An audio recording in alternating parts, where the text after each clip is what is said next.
बोलो गणेश भगवान की जय। बोलो बुद्धदेव भगवान की जय।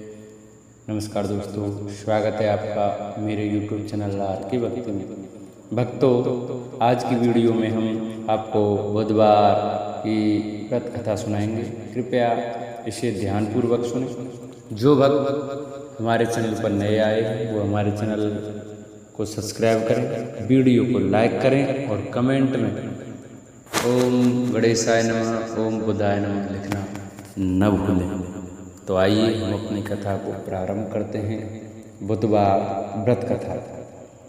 एक समय किसी नगर में एक बहुत ही धनवान साहूकार रहता था। साहूकार का विवाह नगर की सुंदर और गुणवंती लड़की से हुआ था। एक बार वो अपनी पत्नी को लेने बुधवार के दिन ससुराल गया और पत्नी के माता पिता से विदा कराने के लिए कहा।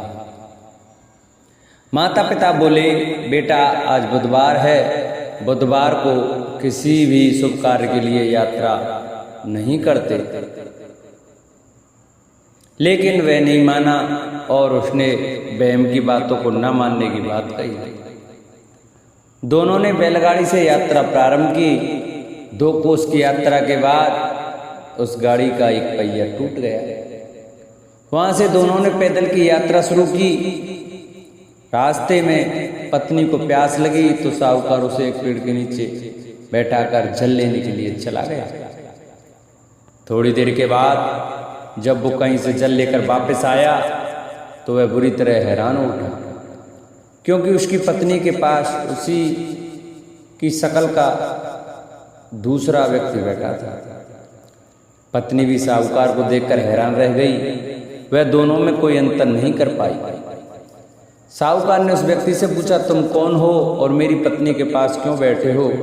साहूकार की बात सुनकर उस व्यक्ति ने कहा, अरे भाई, यह मेरी पत्नी है। मैं अपनी पत्नी को ससुराल से विदा करा कर लाया हूँ, लेकिन तुम कौन हो जो मुझसे ऐसा प्रश्न कर रहे हो?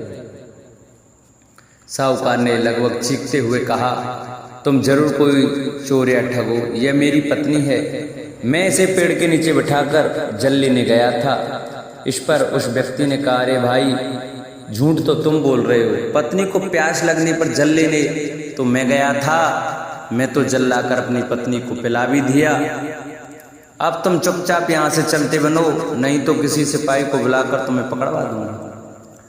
दोनों एक दूसरे से लड़ने लगे। उन्हें लड़ते देख बहुत से लोग वहां एकत्रित हो गए। नगर के कुछ सिपाही भी वहां आ गए। सिपाही उन दोनों को पकड़कर राजा के पास ले गए। सारी कहानी सुनकर राजा भी कोई निर्णय नहीं कर पाया। पत्नी भी उन दोनों में से अपने वास्तविक पति को नहीं पहचान पा रही थी। राजा ने उन दोनों को कारागार में डाल देने को कहा। राजा के फैसले को सुनकर असली साहूकार भयभीत हो उठा। तभी आकाशवाणी हुई, साहूकार, तूने माता पिता की बात नहीं मानी और बुधवार के दिन अपनी ससुराल से प्रस्थान किया। यह सब भगवान बुद्धदेव के प्रकोप से हो रहा है। साहूकार ने भगवान बुद्धदेव से प्रार्थना की कि हे भगवान बुद्धदेव, मुझे क्षमा कर दीजिए। मुझसे बहुत बड़ी गलती हुई है। भविष्य में अब कभी बुधवार के दिन यात्रा नहीं करूंगा और सदैव बुधवार को आपका व्रत किया करूंगा। साहूकार की प्रार्थना से प्रसन्न होकर भगवान बुद्धदेव ने उसे क्षमा कर दिया। तभी दूसरा व्यक्ति राजा के सामने से गायब हो गया। राजा और दूसरे लोग इस चमत्कार को देखकर हैरान हो गए। भगवान बुद्धदेव की अनुकंपा से राजा ने साहूकार और उसकी पत्नी को सम्मान पूर्वक विदा किया। कुछ दूर चलने पर रास्ते में उन्हें बैलगाड़ी मिल गई। बैलगाड़ी का टूटा हुआ पहिया भी जुड़ा हुआ था। दोनों उसमें बैठकर नगर की ओर चलती। साहूकार और उसकी पत्नी दोनों बुधवार का व्रत करते हुए आनंद पूर्वक जीवन यापन करने लगे। भगवान बुद्धदेव की अनुकंपा से उनके घर में धन संपत्ति की वर्षा होने लगी। जल्द ही उनके जीवन में खुशियां ही खुशियां भर गईं। बुधवार का व्रत करने से स्त्री पुरुष के जीवन में आए हुए सभी कष्ट दूर होते हैं और उसकी सभी मनोकामनाएं पूरी होती हैं। बोलो बुद्धदेव भगवान की जय। बोलो गणेश भगवान की जय। गणेश जी को बुद्धि, विवेक और धन का स्वामी कहा जाता है। गणेश जी की पूजा करने से घर में सुख शांति बनी रहती है। जीवन के सभी दुख दर्द दूर होने के साथ सुबहता का आभास होता है। विघ्नहर्ता गणेश को बुद्धि, विवेक और धन का स्वामी कहा जाता है। हिंदू मान्यताओं के अनुसार गणेश जी की पूजा करने से घर में सुख शांति बनी रहती है और जीवन के सभी दुख दर्द दूर होने के साथ साथ शुभता का वास होता है। भगवान गणेश अपने भक्तों की जिंदगी में आई हुई विपदा को हमेशा के लिए दूर करते हैं और लंबे समय से रुके हुए शुभ कार्यों को संपन्न करते हैं। किसी भी पूजा में सबसे पहले गणेश जी की आरती की जाती है और बिना गणेश जी की कथा कहे कोई भी पूजा अधूरी मानी जाती है। आज हम आपको गणेश जी की कथा सुनाएंगे जो हर एक पूजा में सुनी जाती है। पौराणिक कथाओं के अनुसार एक गांव में एक विधवा अपनी बहू के साथ रहती थी। उसकी बहू मंद बुद्धि थी जो अपनी भूख बर्दाश्त नहीं कर पाती थी और हमेशा खाने के लिए तारू रहती थी। वह सबसे पहले उठकर खाना खाती थी, फिर घर के बाकी काम किया करती थी। एक दिन विधवा ने अपने घर में पूजा करवाने का सोचा, लेकिन वह थोड़ी परेशान थी क्योंकि उसकी बहू अगली सुबह उठते ही खाना के लिए दौड़ेगी और पूजा के लिए बनाए गए पकवान को झूठा कर देगी। अपनी बहू को पूजा के लिए बनाए गए पकवान से दूर रखने के लिए विधवा ने एक तरीका निकाला। पूजा वाली सुबह उसने एक मटका लिया और उसके नीचे एक छेद कर दिया और अपनी बहू से बोली कि आज पूजा है, इसलिए खाना खाने से पहले पानी भर के ले आओ। बहू की भी चालाक निकली।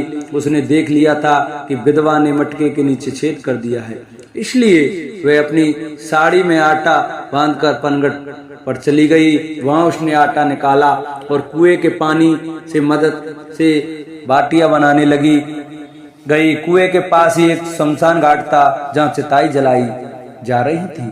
बहू ने उसकी आंच में अपनी बटियां सेक ली। उसकी बटियां सूखी थी तो वह पास में ही गणेश जी के मंदिर चली गई। जब गणेश जी को किसी ने चोला चढ़ाया था, उसने देखा कि गणेश जी की तोंद पर घी लगा हुआ है। उसने उस घी को अपनी बाटी पर लगा लिया और उसका भोग गणेश जी के लगाकर वह बाटी खा ली और घर वापस चली गई। बहू की इस हरकत पर गणेश जी को बहुत गुस्सा आया और उन्होंने गुस्से में अपने नाक पर उंगली चढ़ा लिया। जब गांव वालों ने देखा कि गणेश जी ने अपने नाक के ऊपर उंगली चढ़ा लिया है तो उन्हें मनाने के लिए बहुत जद्दोजहद किया गया, लेकिन गणेश जी ने अपनी उंगली वापस नहीं उतारी। जब यह बात राजा को पता चली तो राजा ने बड़े बड़े पंडित और ज्योतिषियों को बुलवाया और हवन करवाया, लेकिन गणेश जी फिर भी नहीं माने। सब बहुत चिंतित थे। राजा ने पूरे गांव में यह ऐलान करवा दिया कि जो भी इंसान गणेश जी की नाक पर से उंगली हटाने में सफल होगा उसे इनाम के तौर पर 5 गांव दिया जाएगा। गांव के सभी लोग गणेश जी को मनाने में लग गए, लेकिन गणेश जी माने ही नहीं और अपनी उंगली चढ़ाए रखे। अंत में विधवा की बहू बोली कि अगर सब उसे आज्ञा दें तो वह गणेश जी की उंगली हटा सकती है। उसकी बात सुनकर विधवा हंसने लगी और बोली कि जब बड़े बड़े विद्वान कुछ नहीं कर पाए तो वह कैसे गणेश जी को मना पाएगी। किसी ने बोला कि जब सब लोगों को मौका मिला तो उसे भी एक मौका मिलना चाहिए। फिर सभी लोग बहू को एक मौका देने के लिए मान गए, लेकिन बहू ने एक शर्त रखी। उसने कहा कि उसके घर से लेकर मंदिर तक पर्दा बांधा जाए। सब लोगों ने सोचा कि इतना कुछ तो हो ही चुका है तो पर्दा बांधने में क्या जाता है।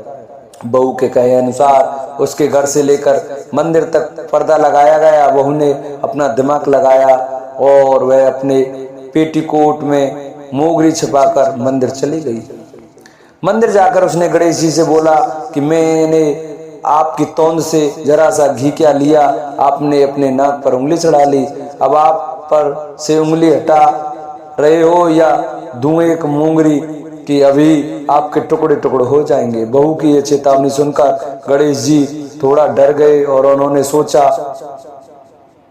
कि यह तो पूरी पागल है, कहीं सच में ये मेरी मोंगरी न मार दे। गणेश जी ने बिना सोचे समझे अपनी नाक पर से उंगली हटा ली, जिसे देखकर गांव वासी खुश हो गए और बहू का जयकारा करने लगे। राजा के ऐलान के मुताबिक बहू को 5 गांव इनाम में दिए गए। यह कथा सुनकर लोग गणेश भगवान से यह मांगते हैं कि वह भी उस बहू की तरह सबकी बात मान जाएं और उनकी मनोकामना पूरी कर दें। बोलो गणेश भगवान की जय। जिन भक्तों को हमारी वीडियो अच्छी लगी हो वो हमारी वीडियो को ज़्यादा से ज़्यादा शेयर करें, चैनल को सब्सक्राइब करें, वीडियो को लाइक करें और कमेंट में श्री गणेशाय नमः लिखना न भूलें। बोलो गणेश भगवान की जय। बोलो गणपति महाराज की जय।